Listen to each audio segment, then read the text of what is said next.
Good evening and welcome to California Today. I'm Bill Thomas, and here's a preview of some of today's stories. A GOP attorney just announced he's joining next year's U.S. Senate race.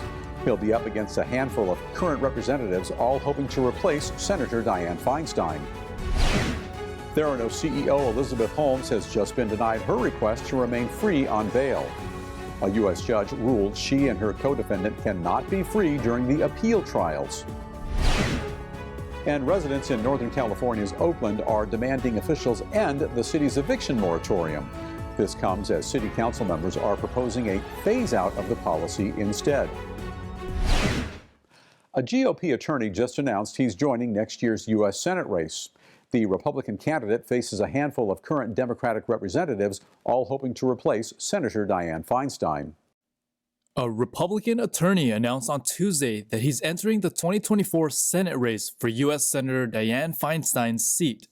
Eric Early, who resides in Los Angeles, says he will protect democracy and fight for ordinary Californians left behind with rising crime, drug use, and high taxes. According to his campaign page, Early states he will also stand up to socialist woke interests that control D.C.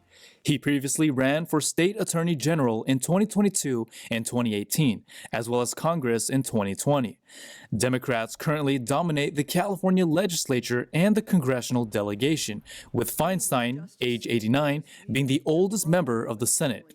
Feinstein said in February that she would not seek re-election after being hospitalized with the shingles disease this year. And now, John Cooper, a fellow Democrat and former Obama campaign chair, is calling for Feinstein's resignation after she reportedly remained in her San Francisco home since March 7th. Feinstein's term ends in January 2025, and she was first elected to the Senate in 1992. Three California Democrats, Representatives Katie Porter, Adam Schiff, and Barbara Lee, have also announced bids to fill the vacancy she will leave. A Republican candidate hasn't won a statewide race in California since 2006. A U.S. judge has just denied former Theranos CEO's request to remain free on bail during her appeal trials. Likewise, her co-defendant has also been denied his free on bail request. A U.S. judge on Monday denied Theranos founder Elizabeth Holmes' request to remain free on bail while she appeals her conviction. She is charged with defrauding investors in the failed blood testing startup that was once valued at $9 billion. U.S. District Judge Edward Davila sentenced Holmes to 11 years and 3 months in prison in November. Holmes requested to postpone the sentence while the 9th U.S. Circuit Court of Appeals reviews her case. Davila concluded that even if Holmes won her appeal to challenge the Theranos technology evidence, it wouldn't result in a reversal or a new trial of all the counts she was found guilty of.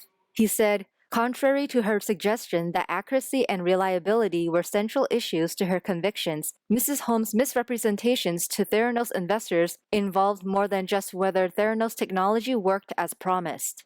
In denying the release appeal, Davila noted that Holmes was unlikely to flee or endanger the community. Holmes is scheduled to begin serving her 11-year sentence on April 27th. Holmes' co-defendant, former Theranos president Ramesh or Sunny Balwani, was convicted of defrauding Theranos investors and patients at a separate trial and sentenced to 12 years and 11 months in prison. In March, Davila also denied Balwani's request to remain free on bail during his appeal. The 9th Circuit also ruled that Balwani's sentence should not be postponed while it considers his case. California officials say they need federal disaster aid to protect the state's salmon fishing industry. Their announcement followed the official closure of the king salmon fishing season along much of the West Coast. This is due to near-record low numbers of salmon returning to their spawning grounds this year.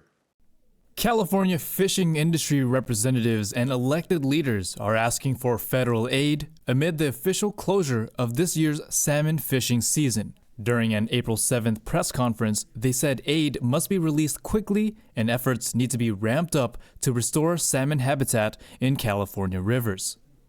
Even further, we've seen too many of these events.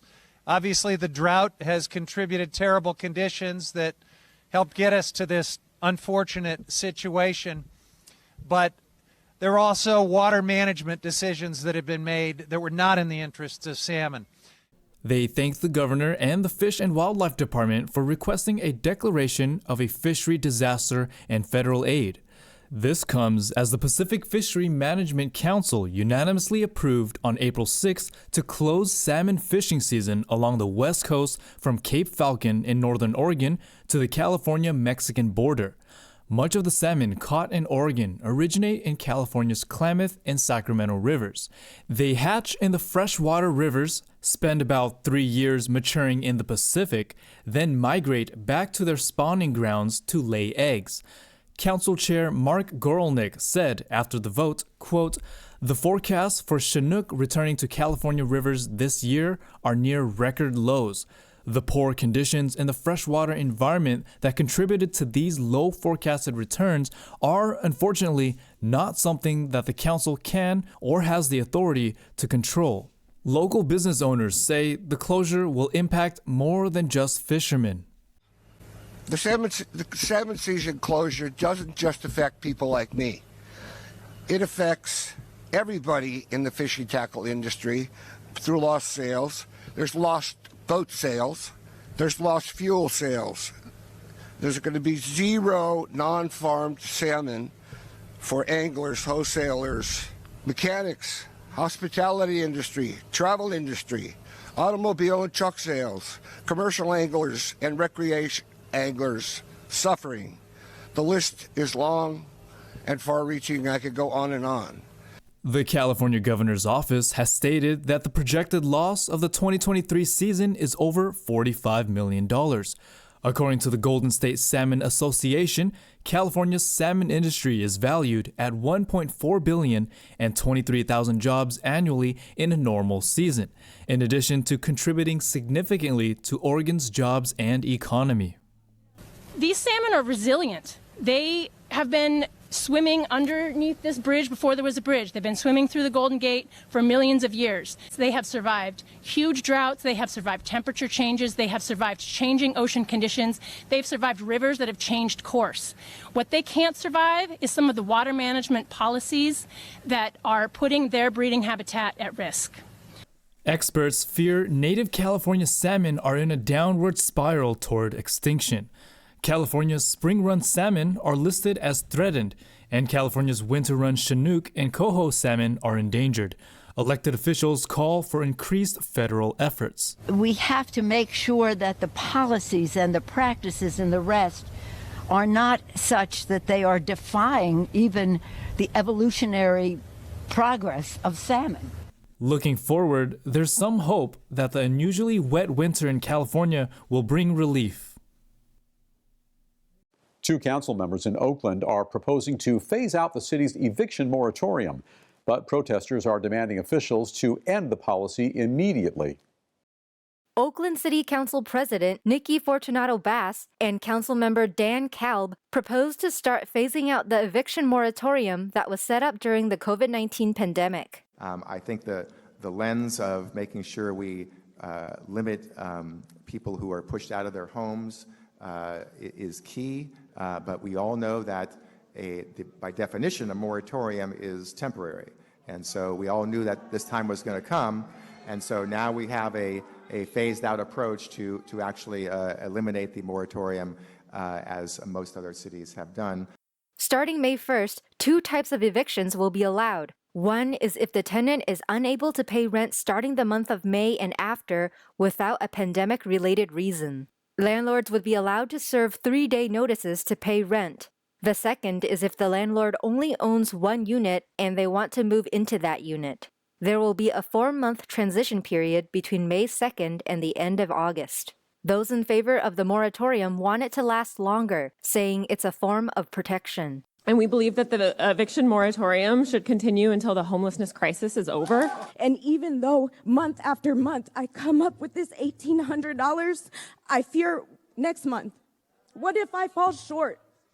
Then what?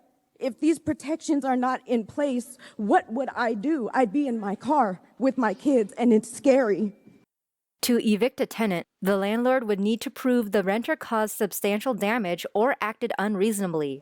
Inside and outside City Hall, people are pushing to end the moratorium immediately. I'm a renter who believes the eviction moratorium needs to end right now.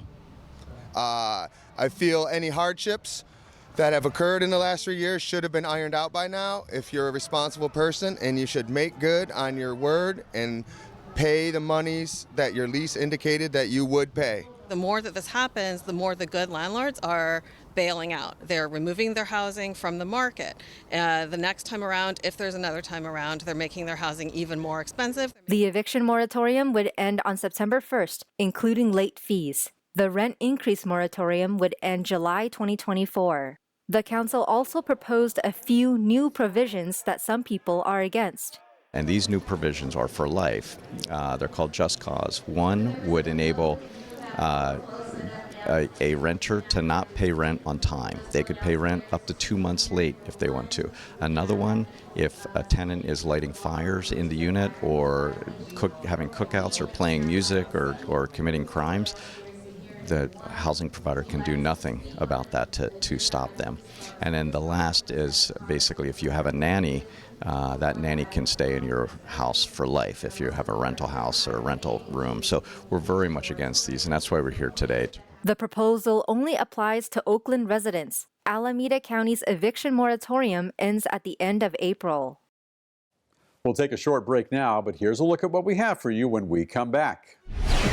A series of new billboards are popping up along Southern California freeways.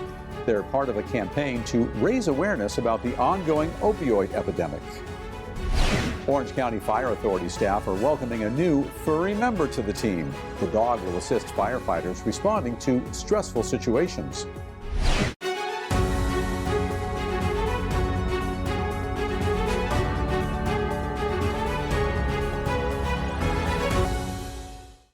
Welcome back to California Today. I'm your host, Bill Thomas. A nonprofit organization dedicated to tackling the opioid epidemic has just launched a billboard campaign in Southern California. While the founder is from Ohio, he says he chose California for the campaign due to the state's spike in fentanyl-related deaths. Dedicated to tackling the opioid epidemic, a nonprofit organization called Families Against Fentanyl has initiated a billboard campaign to raise awareness. The billboards line several Los Angeles and Orange County freeways. Their message is, fentanyl is the #1 cause of death for Americans 18 to 45. The nonprofit was founded by Ohio resident Jim Rao in 2018 to spread awareness of the deadly opioid that took the life of his 37-year-old son, Thomas. The organization's website states that its goal is to have illicitly manufactured fentanyl declared a weapon of mass destruction by the government. The campaign has already been launched on the East Coast. According to the organization, it chose Southern California based on popular demand from the nonprofit's thousands of supporters. The group examined 2021 data from the Centers of Disease Control and Prevention. They concluded that the synthetic opioid has become the primary cause of death for Americans aged 18 to 45. The group also found that fentanyl-related deaths in California skyrocketed over 2,000% in the last 8 years. 2 religious schools in California have shared what safety measures they're using to protect students from shootings. This comes in the wake of the Tennessee shooting at a private school that killed 3 children and 3 adults.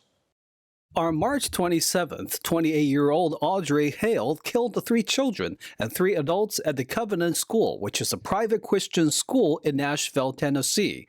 Following the shooting, 2 religious-based high schools in Bakersfield are inviting law enforcement personnel to provide safety training to staff and students.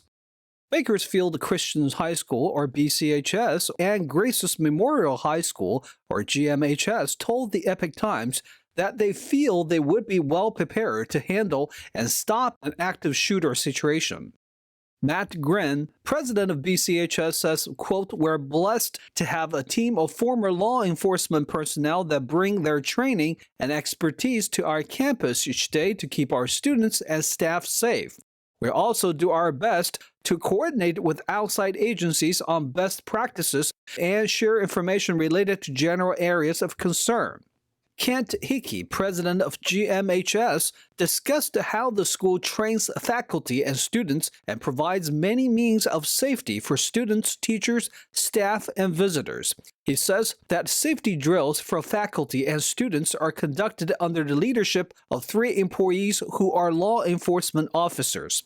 According to recent reports, school shootings in the United States have been on the rise within the last decade. According to 2022 data released by the National Center for Education Statistics, there were 93 shootings with casualties at public and private elementary and secondary schools during the 2020 to 21 school year. This topped every other year on record. Orange County Fire Authority staff recently announced a new canine addition to their team. The new 4-legged member will assist the firefighters when they respond to stressful incidents. The new 4-legged member of the Fire Authority is a 3-year-old golden Labrador named Pax. He is accompanied by his handler, firefighter Wade Munson, who he also lives with at home. He loves to play fetch. He loves to go swim in the ocean and in my mom's pool, who calls her granddoggy, or calls him her granddoggy. And he loves spending time with the firefighters down at Station 45. Munson and Pax underwent extensive canine training for their new roles. Pax will now assist the Fire Authority in responding to trauma incidents. Munson says PTSD among first responders has become more common in recent years, affecting as many as 1 in 5 firefighters. According to the Substance Abuse and Mental Health Services Administration, 69% of firefighters report not having enough time to recover between traumatic events. 65% report being haunted by memories of bad calls. 59% reported experiencing family and or relationship problems. 27% reported struggling with substance abuse, and 19% have reported suicidal ideation. The consensus among researchers is these numbers and the magnitude of this crisis is completely underrepresented. He adds that dogs have a natural ability to decrease stress. The lab has also been trained as a therapy dog for Fire Authority staff. I am so grateful they will now be supporting us in multiple capacities, including defusings, critical incident stress debriefings, and yes, even nervous fire chiefs at press conferences. Pax is the first support dog to join the Fire Authority. Now to NTD's Tyler Castillo for an update on sports.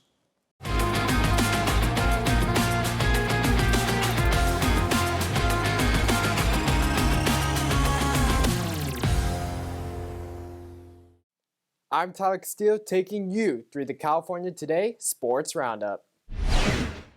LeBron James had 30 points and 10 rebounds as the Lakers snagged the 7th spot in the Western Conference playoffs.